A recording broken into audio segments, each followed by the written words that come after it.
তো আমি কারোর কমেন্ট কিন্তু পড়বো না, কমেন্ট এখন মানে কমেন্ট লাস্টে এখন শুরুতে পড়বো না, কারণ কমেন্ট পড়ে এরকম করে ডিসকাশন করতে টাইম লাগবে। তো আমি এখন দেখি কটা বাজে, 9:34 বাজে, আমি আর এক দেড় মিনিট ওয়েট করছি, ঠিক আছে, তারপরে তোমার সঙ্গে ডিসকাশন শুরু করবো, নাহলে বেশি করতে গেলে লেট হয়ে যাবে। তো আর 1-2 মিনিট আমি ওয়েট করবো।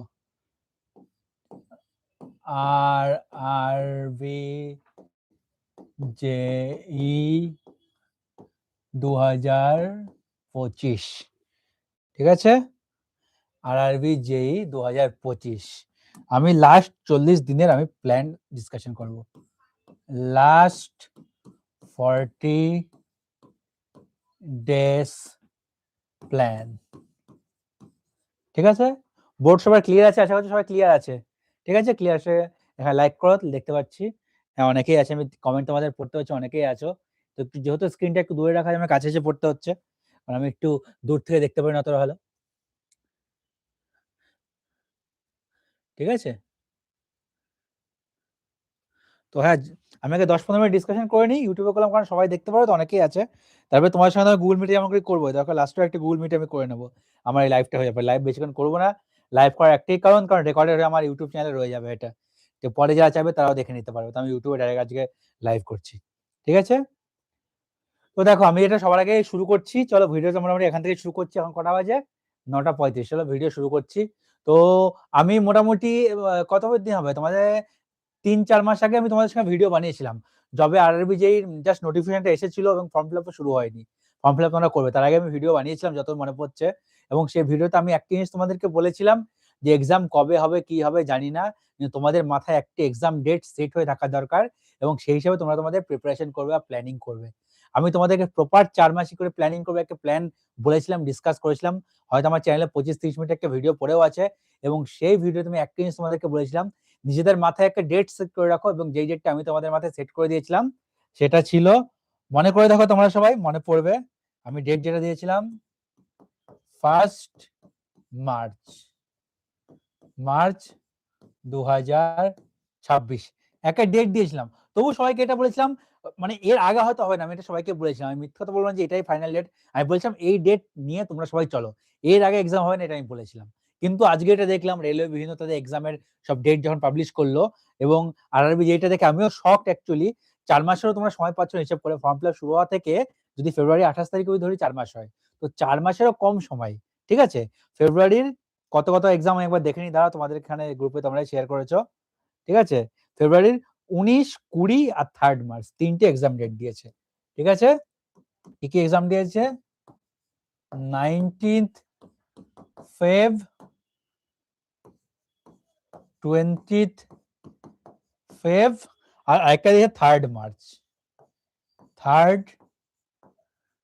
মার্চ, ঠিক আছে। তো একটা দুটো ডিসকাউন্ট, দুটো দিন ডিসকাউন্ট সবাই করি। অনেকে এটা মনে করো না যে 19-20 তারিখে যার পরীক্ষা আছে তারা তো অনেক কম সময় পাচ্ছে, যে থার্ড মার্চে যার পরীক্ষা হচ্ছে সে আরো এক্সট্রা আমাদের 10 দিন 12 দিন পেয়ে যাচ্ছে, তার মানে সে ভালো এক্সাম দিয়ে নেবে। দেখো সবার এক্সাম আলাদা দিন হচ্ছে, ঠিক আছে। তো যারা পরীক্ষা হবে তারাও আলাদা, এমন হতে পারে 19 তারিখে সিভিলের হলো, 20 তারিখে 19-20 সিভিলের হয়ে গেল, এবং 3 মার্চে অন্য কোনো ডিপার্টমেন্টের হলো। আবার যদি সিভিলের 3টে ডিপার্টমেন্ট 3 দিনই এক্সাম হয়, বা মেকানিক্যালের 3 দিন এক্সাম হয়, হলেও সবার কিন্তু শিফট আলাদা হবে, সেই হিসাবে নর্মালাইজেশন আলাদা হবে, ঠিক আছে, নর্মালাইজেশন আলাদা হবে। কিন্তু আমার যেটা মনে হচ্ছে যে যদি 19 তারিখ কোনো একটা ডিপার্টমেন্ট, 20 তারিখ কোনো একটা ডিপার্টমেন্ট এরকম হবে, বা 19-20 কোনো ডিপার্টমেন্টের মিলে হতে পারে, 3 মার্চে সম্পূর্ণ একটা আলাদা ডিপার্টমেন্টের হতে পারে, এটা আমার যতই মনে হচ্ছে খোলাবে না। আর দ্বিতীয়ত 3 মার্চ হচ্ছে আমাদের পশ্চিমবঙ্গ কলকাতা জোনে যারা আছে, ঠিক আছে, আমাদের দোলযাত্রা আছে 3 মার্চে, এবং রেলওয়ের ক্যালেন্ডার যেটা আমাদের কলকাতা মেট্রো আছে, বা ইস্টার্ন সাউথ ইস্টার্ন রেলওয়ের ক্যালেন্ডারে 3 মার্চ কিন্তু হলিডে ডিক্লেয়ার করা আছে।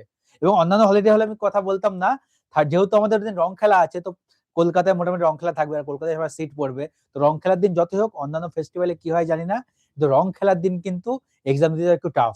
তো সেটা যদি রেলওয়ে বিবেচনা করে ফিউচারে, হয়তো এই দিন এক্সামটা দেবে না, 3-4 বদলে 5 তারিখ হতে পারে, 2 তারিখ হতে পারে, অথবা রেলওয়ের কিছুই বলা যায় না, হয়তো 3 মার্চে এক্সাম নিয়ে নিল। তো তোমার যেটা মাথায় থাকবে এখন, তোমার পরীক্ষা কিন্তু 19শে ফেব্রুয়ারি হচ্ছে, তোমার আর পরীক্ষা কিন্তু 3 মার্চে হচ্ছে না, তোমার পরীক্ষা হচ্ছে 19শে ফেব্রুয়ারি। তুমি ডেট জানো না? তোমার পরীক্ষার ডেট, তোমাদের পরীক্ষার ডেট 19শে ফেব্রুয়ারি, এবং 19শে ফেব্রুয়ারি ধরেই কিন্তু তোমাকে এখন প্রিপারেশন করতে হবে। তো যদি 19শে ফেব্রুয়ারি ধরে প্রিপারেশন করো, তাহলে তোমাদের হাতে কদিন বেঁচে আছে আমাকে হিসেব করে নিই। তো আজকে কত তারিখ? 7ই জানুয়ারি, তো 7 তারিখ শেষ হয়ে গেল, 8 তারিখ যদি ধরো, 8, 9, 10 এখানে 3 দিন হয়ে গেল, ঠিক আছে? তো ওখানে তো 10 হয়ে গেল, 3 দিন হয়ে গেল, 20, 30, 20, 23 দিন, 31, 24 দিন হয়ে গেল, 24 দিন আর এদিকে 18 দিন, ঠিক আছে? 24, 18, 42 দিন মতো তুমি পাচ্ছ। তো তোমার হাতে 42 দিন আছে। প্রিপারেশনের জন্য কত দিন আছে? 42 ডেজ। আমার প্রেডিকশন যেটা ছিল সেটাকেও পুরো বলতে পারো মানে কি বলবো মিথ্যে হয়ে গেছে, বা হয়তো আমি যত আগে বলেছিলাম প্রিপারেশন করতে, বা যত আমি একবারই প্রেডিকশন দিয়েছিলাম ফর্ম ফিল আপের আগেই, তত আগে হয়তো ওই সময় কেউই দেয়নি। তবু আমার যারা কথা শুনে প্রিপারেশন করছিল অনেকে ভালো ফ্লোতে চলছে, আমার গ্রুপে যারা আছে অনেকে ডিট্যাচ হয়ে গেছিল, অন্যান্য পরীক্ষায় মন দিয়েছিল, এবং তাদেরকে এখন অনেক বেশি হার্ডওয়ার্ক করতে হবে, নাহলে কিন্তু হবে না। হার্ডওয়ার্ক বলতে এখন শুধুই হার্ডওয়ার্ক করতে হবে, ঠিক আছে? তাছাড়া কোনো উপায় নেই। তোমার হাতে আছে 42 দিন, তো লাস্ট 40 দিনের একটা মোটামুটি প্ল্যান নিয়ে তোমাকে চলতে হবে। লাস্ট 40 দিনে কি করবে, ঠিক আছে? এবার আমার যে মিটিং এ তোমার আমার যে গ্রুপে আছো, বা আজকে যেহেতু লাইভ আমি করছি আমার চ্যানেলে, তো অনেক যারা স্টুডেন্ট আছে যারা আমার গ্রুপে নেই, বা আমি অন্য অনেক পাবলিক গ্রুপে আমি আমার লিঙ্ক শেয়ার করেছি, সেখান থেকেও যদি কেউ এসে থাকো, দেখি মোটামুটি কজন লাইভে আছে। তো 25 জন এখন লাইভ দেখছে। তো তার মানে 25 জন লাইভ যখন দেখছে, অনেকেই আছে, কেউ আমার গ্রুপের আছে, কেউ গ্রুপের বাইরেরও আছে। তো সবার আগে দেখো আমি তোমাদেরকে বলতে চাই, কোন স্টুডেন্ট আছে, দেখো সবার আগে তোমাদের কাজ, যারা টেস্ট সিরিজ দিচ্ছে না, যারা টেস্ট সিরিজ দিচ্ছিলে খুবই ভালো, যারা টেস্ট সিরিজ দাওনি, দেওয়া শুরু করনি, এখনো কোনো টেস্ট সিরিজ দাওনি, তাদেরকে আমি একটাই কথা বলবো, অবশ্যই টেস্ট সিরিজ দাও, এখনই শুরু করো। তোমার হাতে 40 দিন আছে, 40 দিনে তোমাকে মিনিমাম, আমি এটা বলছি মিনিমাম 15টা ফুল সিলেবাস টেস্ট দিতেই হবে, প্রিপারেশন দাও করা দাও। ফুল সিলেবাস টেস্ট 15টা তোমাকে মিনিমাম দিতেই হবে, পারলে আরো বেশি, অল্টারনেট ডেটে, লাস্টে দিয়েছিল কি প্রত্যেক দিন একটা, ঠিক আছে? তো সেটা 20টা 25টা হয়ে যাবে, কিন্তু মিনিমাম 15টা তোমাকে দিতেই হবে। এর কম দিলে তোমার প্র্যাকটিসই হবে না, এবং প্র্যাকটিস করাটা খুবই দরকারি। মিনিমাম 15টা ফুল সিলেবাস টেস্ট দিতে হবে, তোমার প্রিপারেশন যেখানেই থাকুক, এটা বলে রাখলাম, ঠিক আছে? তার কম দিলে কিন্তু আশা করা তোমার সিলেকশন হয়ে যাবে, কারণ প্র্যাকটিস না করে তোমার কোথায় ভুল যাচ্ছে তুমি ধরতে পারবে না, তোমার হাতের স্পিড কোথায় তুমি ধরতে পারবে না, তোমার অ্যাকুরেসি কি ধরতে পারবে না, পরীক্ষায় গিয়ে কিন্তু তোমার টেনশনে তোমার পরীক্ষা অনেক ভুল হয়ে যাবে। অনেক স্টুডেন্ট থাকে, আগেরবার অনেক স্টুডেন্ট ছিল যার সাথে আমার কথা হয়েছে, আমার গ্রুপেও ছিল, প্রিপারেশন খুব ভালো ছিল, সবকিছু ভালো করতে পারতো, কিন্তু প্র্যাকটিসের অভাবে কিন্তু পরীক্ষায় স্কোর করতে পারেনি, ঠিক আছে? তো সেইটাও না হয়, তোমাকে প্রপার প্র্যাকটিস করে যেতে হবে। এবার ধরো তোমরা টেস্ট সিজনকে দিচ্ছ ভালো, টেস্ট সিজন যখন দিচ্ছ, যারা দিচ্ছ সবাই একই জায়গায় আছো, কেউ ধরো ফুল সিলেবাস টেস্ট দিয়ে যদি দিয়ে থাকো 30 পাচ্ছ, কেউ 40 পাচ্ছ, কেউ 50, 52 আশেপাশে পাচ্ছ, কেউ 60 প্লাস পাচ্ছ, কেউ হয়তো 70ও পাচ্ছ, ঠিক আছে? তো আমি মোটামুটি তোমাদের কতগুলো ক্যাটাগরিতে ভাগ করি, ঠিক আছে? তোমাদের কতগুলো আমি এখানে ক্যাটাগরিতে ভাগ করি। একটা হয়ে গেল তোমাদের 70 প্লাস বা 70 আশেপাশে যারা পাচ্ছ, ঠিক আছে? বা এটা তুমি ধরতে পারো 70 প্লাসই ধরছি। একটা হয়ে গেল তোমার 60 থেকে 70 রেঞ্জে যারা পাচ্ছ, 60 থেকে 70 রেঞ্জে, 60, 62, 63, 64, 65, 66 এরকম রেঞ্জে যারা আছো, ঠিক আছে? এই রেঞ্জের একটা স্টুডেন্ট হয়ে গেল। একজন হয়ে গেল 50 থেকে 60 রেঞ্জে, ঠিক আছে? তারপর আরো স্টুডেন্ট যদি হয় 40 থেকে 50 রেঞ্জ, একজন হয়ে গেল লেস দেন 40। 40 এর নিচে আমি সব একই ক্যাটাগরিতে, 40 এর নিচে যারা পাচ্ছ তাদের আমি আলাদা ক্যাটাগরাইজ করছি না। এই কটা ক্যাটাগরি আমি প্রথমে তো ভাগ করলাম। এবার তোমাদেরকে যে অনেকে বলছে কাট অফ কত হতে, এই কত হতে পারে, তোমার সবার মাথায় টেনশন আছে ভ্যাকেন্সি কম, কাট অফ কত হতে পারে। আমি তোমাকে প্রথমে বলে, অনেককে বলেছিলাম আমার গ্রুপে আছে, এখন আবার বলে দিচ্ছি, যারা 70 প্লাস র মার্কস, এইটা কোথায় টেস্ট সিরিজ দিচ্ছ, যারা টেস্ট সিরিজ দিচ্ছ, আমি মোটামুটি ধরে নিচ্ছি ম্যাক্সিমাম ছেলেমেয়েরাই টেক্সটবুক.com এ টেস্ট সিরিজ দিচ্ছ, কারণ ওটাই একমাত্র টেস্ট সিরিজের জায়গা যেখানে অনেক স্টুডেন্ট টেস্ট সিরিজ দেয়। যদি তোমাদের কারোর সাবস্ক্রিপশন না নেওয়া থাকে টেক্সটবুক.com এ, তাহলে অবশ্যই তোমার সাবস্ক্রিপশন নিয়ে নাও। খুবই সহজ টেক্সটবুক.com এ সাবস্ক্রিপশন নেওয়া, ঠিক আছে? জাস্ট খুলবে, ওখানে বছরে মনে হয় এখন 500-600 টাকা নিতে পারে, বা 2 বছরের সাবস্ক্রিপশন। সবাই আশা করছি নেওয়া আছে, আর এখন ভিডিও আমার লাইভ আছো, যদি কারোর সাবস্ক্রিপশন নেওয়া না থেকে থাকে তাহলে তারা অবশ্যই সাবস্ক্রিপশন নিয়ে নাও, ঠিক আছে? সাবস্ক্রিপশন নিয়ে একটি টেস্ট সিরিজ আজকে থেকে দেওয়া শুরু করে দাও, ঠিক আছে? যারা টেস্ট সিরিজ দিচ্ছ বা দেবে, আজকে রাতে দেখার পরে কালকে সকালে টেস্ট সিরিজ দেবে, যদি কেউ এখনো অব্দি দিয়ে না থেকে থাকো, যদি তুমি 70 প্লাস স্কোর করছো দেখছো সিবিটি 1 এ, তাহলে মনে করো র স্কোর, এটা বলছি কিন্তু এগুলো সব র স্কোর, টেস্ট সিরিজের র স্কোর লিখে দিচ্ছে, সবাই বলবে কি স্কোর পেলে, এটা হচ্ছে গিয়ে র স্কোর। যদি এই র স্কোর তুমি 70 প্লাস পাচ্ছ মোটামুটি, তাহলে তুমি মনে করবে তোমার প্রিপারেশন ভালো জায়গায় আছে, ঠিক আছে? যদি সিভিলের ছেলেমেয়েরা 70 প্লাস পাও, 70-71 র স্কোর পাও, তাহলে এখন যখন পাচ্ছ ফাইনাল এক্সামে কিন্তু তোমরা সেই স্কোরটাই পাবে, এবং 70-72 র স্কোর পেলে তোমার নর্মালাইজ হতে সেটা 75 প্লাস চলে আসবে, এবং 75 প্লাস চলে আসলে তোমার সিবিটি 1 ক্লিয়ার হয়ে যাবে, এটুকু আমি বলছি সিভিলে। যদি তুমি এখানে অন্যান্য হয়, মেকানিক্যাল, ইলেকট্রিক্যাল হও, ইলেকট্রনিক্স হও, এই র স্কোরটা মোটামুটি ধরে নাও আরেকটু বেশি, র স্কোর 70 থেকে আরেকটু বেশি ধরছি। তো এটা তোমার হচ্ছে গিয়ে 73, 74 এই অবধি র স্কোর যদি পাচ্ছ, 70, 71 প্লাস 2-3 নম্বর বাড়বে, তোমাদের প্র্যাকটিস করে চলে আসবে। তো 73, 74 যদি তোমার র স্কোর আসে এক্সামে, তো সেটাকে নর্মালাইজ হওয়ার পরে প্রায় 80 আশেপাশে চলে আসবে। এবং এই র স্কোর তুমি যদি এখন পেতে থাকো, তাহলে কিন্তু তুমি CBT 1 ক্লিয়ার করে নেবে, কোনো চাপ থাকবে না, CBT 1 ক্লিয়ার করে নেবে। এবং এদের ক্ষেত্রে একটা স্ট্র্যাটেজি হবে, এই যারা স্টুডেন্ট আছে, তোমরা প্রত্যেকদিন একটা করে ফুল সিলেবাস টেস্ট দেবে। তোমাদের কাজ হবে প্রত্যেকদিন একটা করে ফুল সিলেবাস টেস্ট দেওয়া, ঠিক আছে? ডেইলি ফুল সিলেবাস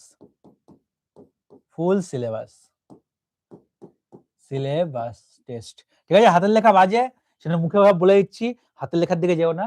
ডেইলি তোমাদের কাজ ফুল সিলেবাস টেস্ট দেওয়া। তোমরা ডেইলি ফুল সিলেবাস একটা করে টেস্ট দেবে, যদি একটা বেশি দিতে পারে সেটাও দেবে।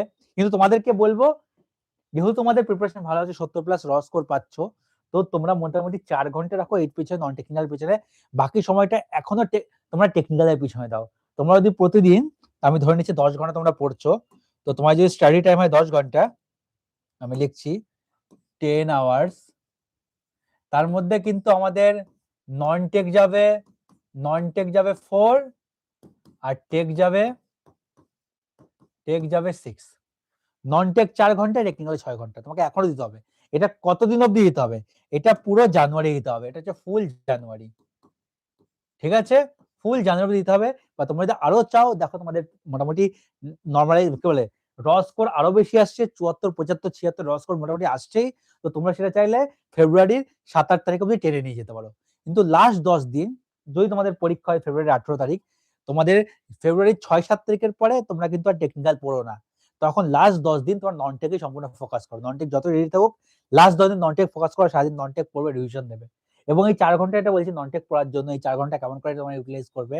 একটা ফুল সিলেবাস টেস্ট দেবে, 1.5 ঘন্টা সময় লাগলো, শান্ত মাথায় ফ্রি মাইন্ডে সকালবেলা উঠে টেস্ট সিরিজ দাও। যখন টেস্ট সিরিজ দেবে, কেউ আশেপাশে থাকবে না, ফ্রি মাইন্ডে ফোকাস হইতে টেস্ট সিরিজ দেবে। তোমরা 70+ পাচ্ছ না, যথেষ্ট ফোকাস হইতে তোমার টেস্ট সিরিজ দিচ্ছ, সেদিন এত নম্বর পাচ্ছ, নাহলে পেতে না। টেস্ট সিরিজ দেবে, তবে টেস্ট সিরিজটা ভালো করে অ্যানালাইজ করো। যদি তোমরা ধরো 75, 73 পাচ্ছ, তো এই 23, 24 নম্বর কেন পেলে না? কোথায় তোমার ভুল হলো? সিলি মিস্টেক হলো, নাকি কোনো তোমার চ্যাপ্টার কমপ্লিট নেই বলে সেখান থেকে কোশ্চেন করতে পারছো না? কোথায় ভুল যাচ্ছে সেগুলোকে একটু দেখার চেষ্টা করো, সেগুলোকে স্টাডি করো। তোমার মানে যেই 25টা বা 30টা কোশ্চেন তুমি পারছো না, সেই 25-30টা কোশ্চেন তুমি গো থ্রু হও, ঠিক আছে? এবং তোমার যেখানে সিলি মিস্টেক হচ্ছে, যে টপিক এখনো আটকাচ্ছ, সেগুলো শুধু পড়ো। বাকি সময়টা এটা পাচ্ছ 2.5 ঘন্টা, সেগুলোই গো থ্রু হও, সেগুলোই পড়ো, ঠিক আছে? যে 25টা কোশ্চেন, যে 30টা কোশ্চেন, সেই 30টা কোশ্চেন গো থ্রু হও। কোনো টপিক উইক থাকলে সেই টপিকটা পড়ো, তার বেশি নয়। বাকি টেকনিক্যালে ফোকাস করো। কেন বলছি? এক্সাম টেকনিক্যালের, ঠিক আছে? এখানে সিবিটি মানে তুমি 85-90 পেয়ে কোনো কাজে দেবে না। তুমি ধরো ভাবছো বা 71-72 পাচ্ছ, তুমি ভাবলে যে 71-72 কি হবে, আমি আরো 10 নম্বর বাড়ানোর জন্য আরো খেটে যাই, 10 ঘন্টায় নন টেকনিক্যাল পড়ে যায়, 80-82 পাই। 80-82 পেলেও তোমার সিবিটি ক্লিয়ার হবে, তোমার 75 পেলেও সিবিটি ক্লিয়ার হবে, ঠিক আছে? কিন্তু তুমি যদি 80-82 চক্করে এখানে ডেইলি আর 6-6 ঘন্টা করে 1 মাস দিতে থাকো, তুমি কিন্তু সিবিটি 2 তে পিছিয়ে পড়তে পারো। আমি তোমাকে এক এক্সাম্পল দিচ্ছি, ঠিক আছে? একদম এক্সাম্পল, প্র্যাকটিক্যাল এক্সাম্পল দিচ্ছি, ঠিক আছে? ধরো তোমার হচ্ছে গিয়ে 3টে সাব ডিপার্টমেন্ট আছে, তোমার সিভিল লেভেলে 3টে সাব ডিপার্টমেন্ট আছে, ঠিক আছে? ডিজাইন ড্রয়িং আছে, পিওএ আছে, ওয়ার্কস আছে। আমাদের 2026 এর কাট অফ গেল, ডিজাইন ড্রয়িং এর গেল ধরো 74 কোন কি স্ট্যান্ডার্ড, ওয়ার্কস এর গেল তোমার 71, পিওএ গেল 68, কাট অফ গেল। এবার দুজন স্টুডেন্ট আছে, ঠিক আছে? একজন স্টুডেন্ট যে এখন সিবিটি 1 এ 70 আশেপাশে স্কোর করছে, ঠিক আছে? এবং সে ভাবলো, আমি যেমন বললাম 4 ঘন্টা করে সে সিবিটি 1 এ পড়াশোনা করলো, টেস্ট সিরিজ দিল, বাকি 6 ঘন্টা নন টেকনিক্যাল দিল। আরেকজন স্টুডেন্ট যে 70 পাচ্ছিল, তার নিজের উপরে কনফিডেন্স নেই, সে বলছে না 70 এ ক্লিয়ার হবে না, 71 এ ক্লিয়ার হবে না, দাদা এটা বলছে ভুল বলছে, আমি আরো পড়ি, আমাকে মিনিমাম 80 পেতে হবে, র 80 পেলে ওখানে গিয়ে 85 পাবো, আমার তখন কাট অফ ক্লিয়ার হবে। সে পড়ে গেল, দুজনেই পড়লে, ঠিক আছে? তো যে স্টুডেন্ট 1 যে আমার কথা শুনলো, 4 ঘন্টা নন টেকনিক্যাল, 6 ঘন্টা টেকনিক্যাল পড়লো, তার কি হলো দেখাচ্ছি। সে ফাইনালি নরমালাইজ স্কোর সে পেলো ধরো 75। নরমালাইজ স্কোর সে কত পেলো? স্টুডেন্ট 1 সে পেলো হচ্ছে 75, স্টুডেন্ট 2 75 না, সরি কম বলছি, সে পেলো 72, স্টুডেন্ট 5 পেলো, স্টুডেন্ট 2 পেলো 80, ঠিক আছে? তো স্টুডেন্ট 1 যে আমার কথা শুনেছিল, সে আমাকে বলে, দাদা আমার তো ডিজাইন ড্রয়িং ক্লিয়ার হলো না, আমার তো ভ্যাকেন্সি, যদি আমার ধরো কলকাতায় কত, এক এক্সাম্পল নিচ্ছি, কলকাতায় ধরো ভ্যাকেন্সি আছে 50টা, তার মধ্যে ডিজাইন ড্রয়িং আছে 25টা, বাকি ওয়ার্কস আর পিওএ মিলে ছিল আরো 25টা। তো তুমি বলছো দাদা তোমার কথা শুনে আমি পড়লাম না, আমার তো 25টা ভ্যাকেন্সি জন্য আমি কোয়ালিফাই করলাম, আমি তো 50টার মধ্যে 50টাতে কোয়ালিফাই করলাম না, ঠিক আছে? আর দ্বিতীয় ছেলেটা বললো না আমি পড়েছি, দাদার কথা শুনিনি, আমি 80 পেয়েছি, 50টা সিটের জন্য সিবিটি তে কোয়ালিফাইড। খুব ভালো কথা, ঠিক আছে, খুব ভালো কথা। এ হলো 25টা সিটের জন্য কোয়ালিফাইড, এ কতটা হলো, এ হলো 25টা সিটের জন্য কোয়ালিফাইড, এ হলো 50টা সিটের জন্য কোয়ালিফাইড। তার মানে কি এর সিলেকশনের প্রবাবিলিটি বেশি, কারণ এই ডবল সিটের জন্য কোয়ালিফাই করেছে। কিন্তু কিন্তু এবার একটা কথা আছে, সিবিটি 2 তে এই ছেলেটা প্রত্যেকদিন 6 ঘন্টা করে এক্সট্রা পড়ে এক মাসে 6 করে মোটামুটি 180 ঘন্টা পড়ে রেখেছে, পড়ে কিন্তু অনেকটা এগিয়ে গেছে টেকনিক্যালে, প্লাস টেকনিক্যাল আগেও হয়তো পড়ে রেখেছে। এবার ফাইনাল এক্সামে তোমার কাট অফ ধরো গেল, ফাইনাল এক্সামে কাট অফ গেল, ধরো ফাইনাল এক্সামে কাট অফ গেল ডিজাইন ড্রয়িং এর 99, ওয়ার্কস এর 97, পিও এর 95, ঠিক আছে? এবার এই ছেলেটা যে স্টুডেন্ট 1 ছিল সে খুব ভালো করে টেকনিক্যালটা পড়েছে, কারণ টেকনিক্যাল তখন থেকে পড়ছিল, আরো ভালো করে পড়েছে। স্টুডেন্ট 1 সিবিটি 2 তে পেলো, স্টুডেন্ট 1 সিবিটি 2 তে পেলো, এখানে সিবিটি 2 তে পেলো 101, সিবিটি 2 তে পেলো 101, স্টুডেন্ট 2 কিন্তু সিবিটি 2 তে পেলো 93, 93 কেন পেলো এবং 8 নম্বর কেন বেশি পেলো, কারণ সে টেকনিক্যালটা ভালো করে পড়েছে, সময় দিকে নষ্ট না করে। সিবিটি 2 তে তোমার কিন্তু যে যত বেশি মার্কস পায় সে তো সিলেকশন নেবে, তার সঙ্গে সিবিটি 1 এর কোনো সম্পর্ক নেই। এই সেটে 101 পেলো, এই ডিজাইন ড্রয়িং ঠিকই পাচ্ছে না, কিন্তু যেহেতু বাকি দুটো সিটির জন্য কোয়ালিফাই করেছিল, ওয়ার্কস আর পিও এর মধ্যে কোনো একটা চাকরি সে পেয়ে যাবে। এ যদি এখানে 72 এর জায়গায় 69 পেতো, এ যদি এখানে 72 এর জায়গায় 69 পেতো, এটা বলে দিচ্ছি, 72 এর জায়গায় কত পেতো, 69 ও পেতো, যেহেতু পিও এর কাট অফ ছিল 68, এ কিন্তু সিবিটি তে 101 পেয়েছে, সে পিও এর কাট অফটা ক্লিয়ার করেছে, বাকিগুলো ক্লিয়ার করেছে, পিও তে কিন্তু একটা চাকরি পেয়ে গেল। কিন্তু এই ছেলেটা সিবিটি 2 তে 80 পেয়ে, সিবিটি 1 এ 80 পেয়েও আলটিমেটলি কিন্তু 93 পাওয়ার ফলে চাকরি পেল না। তো এর সিবিটি 1 এ এক্সট্রা খেটে কোনো লাভ হলো না, খাটতে তোমাকে সিবিটি 2 তে হবে, সিবিটি 1 এ খেটে কোনো লাভ নেই। তো এ চাকরিটা পেল না, এ চাকরিটা পেল না, এ হাসতে হাসতে চাকরি নিয়ে বেরিয়ে গেল, ঠিক আছে? সিবিটি 1 এর নম্বরের পার্থক্য 11 ছিল, কিন্তু সিবিটি 2 তে কিন্তু স্টুডেন্ট 1 বাজি মেরে দিয়েছে। তো এই জন্য তোমাদেরকে বলছি, ভালো করে প্র্যাকটিক্যাল এক্সাম্পল দিয়ে বোঝালাম। এও তোমাদেরকে বলছি যে যারা 70 প্লাস পাচ্ছ র স্কোর, ঠিক আছে, তারা নন থেকে 4 ঘন্টা সময় দাও, বাকি টেকনিক্যাল 6 ঘন্টা, 10 ঘন্টা পড়াশোনা করে থেকে থাকো, বা এর থেকে আরো বেশি পড়াশোনা 11-12 ঘন্টা করে থেকে থাকলে, এখন তো লাস্ট 40 দিন বাকি, এখন খাওয়া ঘুম সব ছেড়ে তোমাদের পড়াশোনা করা উচিত। পরীক্ষার 1 মাসে 12-13 ঘন্টা কোনো পড়া হিসেবেই থাকা উচিত নয়। খাবে দাবে ঘুমাবে পড়াশোনা করবে, 24 ঘন্টার মধ্যে তোমরা ঘুম নিয়ে ঘুমাচ্ছে 7 থেকে 8 ঘন্টা, খাওয়া স্নান করা এদিক সেদিক নিয়ে আর 3 ঘন্টা, 11 ঘন্টা, বাকি তোমার 13 ঘন্টা পড়েই থাকছে 24 ঘন্টার মধ্যে। 13 ঘন্টা মিনিমাম তোমার পড়া উচিত, এখন 12 থেকে 13 ঘন্টা পড়া উচিত, কারণ এই অল্প দিনের খেলা, 40 দিনের খেলা, তো এইটুকু সময় তো পড়া উচিত। এটা হলো খুব ভালো স্টুডেন্টের কথা। এরপরে আসলো আমরা ক্যাটাগরি 2, 60 থেকে 70, ঠিক আছে? 60 থেকে 70 যারা পাচ্ছ বা তাদের কথা একটু আসা যাক। তুমি 60 থেকে 70 পাচ্ছ, মানে তোমারও কিন্তু প্রিপারেশন ভালো আছে, এ থেকে খুব খারাপ নয়। এবার যারা 70 আসবে, 70-69 পাচ্ছ, সে হয়তো এই ক্যাটাগরির মধ্যে চলে আসছো, কিন্তু 60 থেকে 70 লেখার কারণ কি, কেউ তো 61-62-63 এই রেঞ্জে পাচ্ছ, 65 অব্দি পাচ্ছ, বেশ করে 60 থেকে 65 অব্দি পাচ্ছ, তুমিও মোটামুটি রেডি আছো, কিন্তু তোমাকে আরো কিছু কিছু টপিকের উপর ফোকাস করতে হবে। সেটা তোমাকে টেস্ট সিরিজের মাধ্যমে জানতে হবে, তোমার কোথায় উইক আছো, কোথায় আটকাচ্ছ, হয়তো তোমার সিলেবাসে কোনো একটা ছোট পার্ট কমপ্লিট নেই, ধরো তোমার ফিজিক্স ভালো করে পড়া নেই, হয়তো বায়োলজি ভালো করে পড়া নেই, বা ফিজিক্সে কোনো কিছু টপিক মিস গেছে, ম্যাথের কিছু টপিক মিস গেছে, রিজনিং কিছু টপিক তোমার আটকাচ্ছে, যেগুলো আটকায় সেগুলোর উপর জোর দিতে হবে। এবং তুমি, তোমরা যারা আছো এই ক্যাটাগরিতে 60-65 পাচ্ছ, তারা যদি দিয়ে, আমি 10 ঘন্টা নিয়ে চলছি, কিন্তু তোমাদের রেশিও হিসেবে বেড়ে যাবে, ঠিক আছে?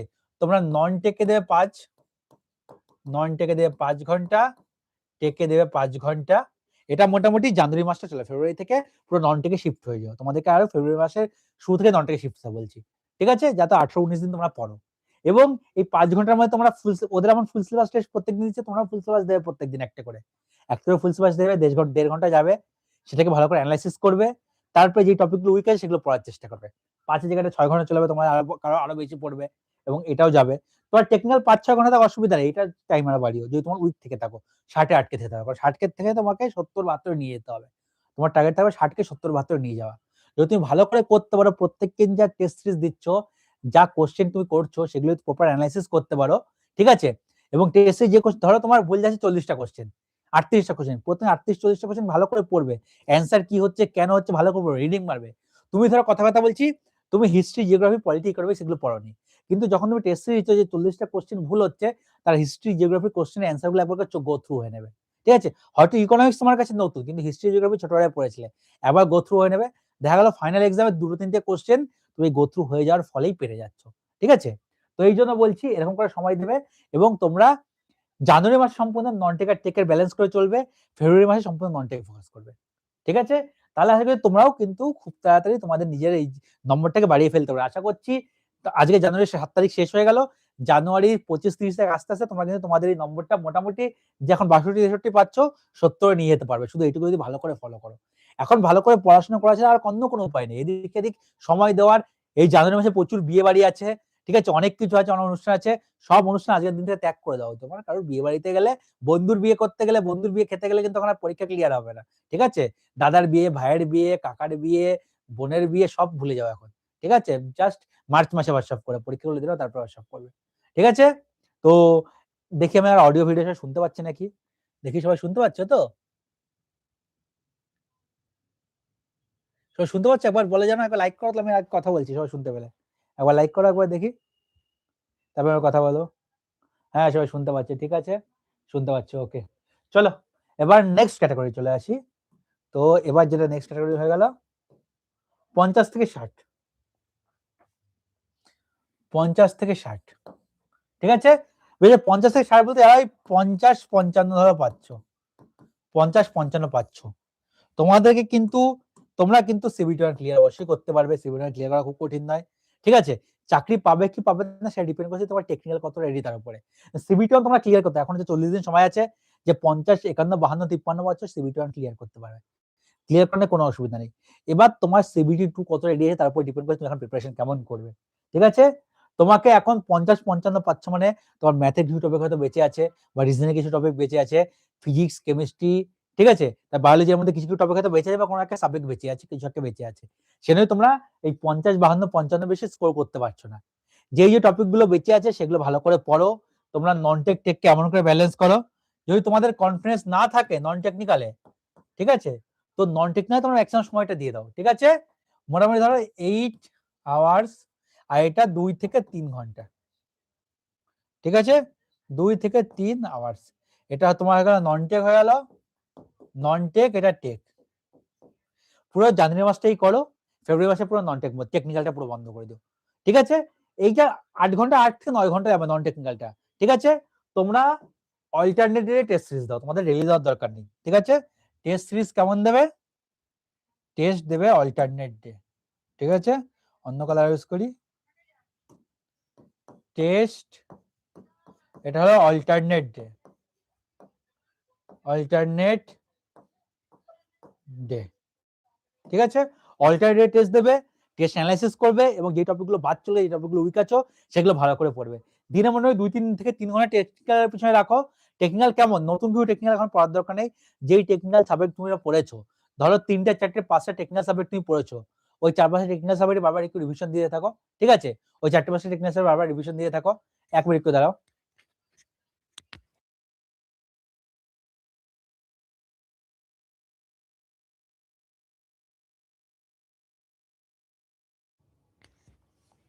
অডিও ক্লিয়ার আছে? একবার লাইক করো সবাই, অডিও ক্লিয়ার তো? একবার লাইক করবা, জানাও ক্লিয়ার লেখো একবার। ওকে, চলো, একজন লাভ দিয়েছে মানে বুঝতে পারছি ক্লিয়ার আছে। তো যেটা বলছিলাম, ঠিক আছে, তোমাদের কাজ হয় প্রত্যেক অল্টারনেট ডে টেস্ট সিরিজ দেওয়া। আজকে দিচ্ছ মানে কালকে দিচ্ছ মানে পরশু দিন দেবে, তারপরের দিন আবার দেবে, এবং কালকে টেস্ট সিরিজ মানে তোমার 1.5 ঘন্টা চলে গেল, ওটাকে অ্যানালাইসিস করতে দেখতে 2 ঘন্টা লাগবে ভালো করে করতে। তুমি 50 পাচ্ছ মানে 50টা কোশ্চেন তোমার ভুল গেছে, কেন ভুল গেছে, কি জন্য ভুল গেল, তোমার কনসেপ্টুয়াল ভুল নেই, তুমি টপিকটা পড়োনি, সেগুলো আইডেন্টিফাই করো। হয়তো তোমার 10-15টা কনসেপ্টুয়াল ভুল বা সিলি মিস্টেক হয়েছে, কিন্তু তারপরে 30টার মতো কোশ্চেন, 35টার মতো কোশ্চেন যেগুলো তুমি হয়তো পড়োনি, টপিকগুলো পড়োনি, ঠিক আছে, কোনো কারণে পড়োনি বা ভালো করে পড়োনি।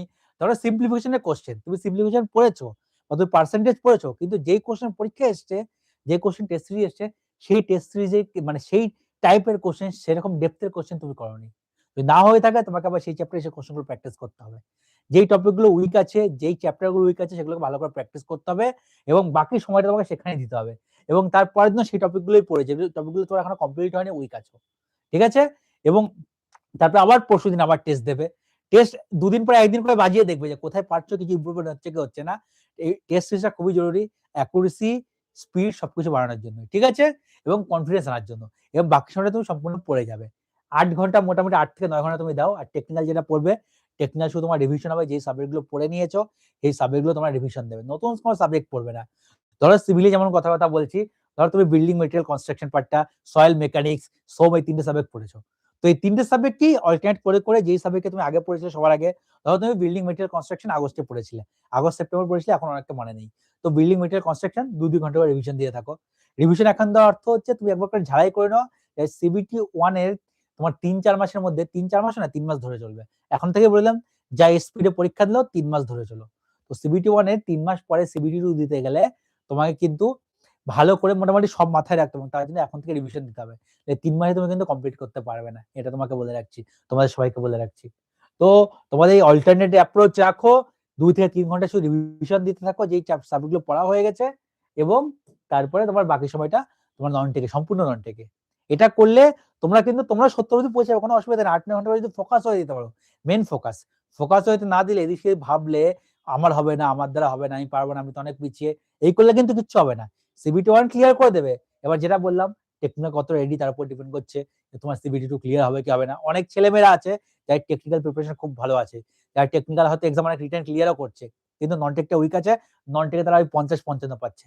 তো তারা কিন্তু ৫০-৫৫ থেকে ৭০ খুব ইজিলি নিয়ে যেতে পারবে। এখন ৪০ দিন অনেকটা সময় আছে, ঠিক আছে? সেক্ষেত্রে তারপর টেকনিক্যাল চাপ থাকবে না। তো এটাই বলছি, নন টেকনিক্যাল ভালো করে পড়ো যেমন করে বললাম, ঠিক আছে? তো আশা করছি অসুবিধা হবে না। এরপরে যেটা হয়ে গেল ৪০ থেকে ৫০ ক্যাটাগরি, ঠিক আছে? আমি দুজনকে একই করছি, ৪০ থেকে ৫০, বিলো ৪০। এবার দেখো তোমাদের কাছে যারা বিশেষ করে মানে ৪৫-৪৬ যদি পাচ্ছ, তোমাদের কাছে খুব বেশি এখন উপায় কিছু নেই, তোমরা টেকনিক্যাল ভুলে যাও, শুধু নন টেকনিক্যালে ফোকাস করো। যত সময় আছে তোমাদের হাতে, খাওয়া দাওয়া ঘুম বাদে দিনে ১৩ ঘন্টা, ১২ থেকে ১৩ ঘন্টা, ঠিক আছে? ১২ থেকে ১৩ ঘন্টা, ১২ থেকে ১৩ ঘন্টা তোমরা কিন্তু শুধু নন টেকনিক্যাল পড়ো, নন টেকনিক্যাল ফোকাস করো। যে চ্যাপ্টার পড়োনি, যে টপিক পড়োনি পুরো এখন পড়তে হবে, কিচ্ছু করার নেই, ঠিক আছে?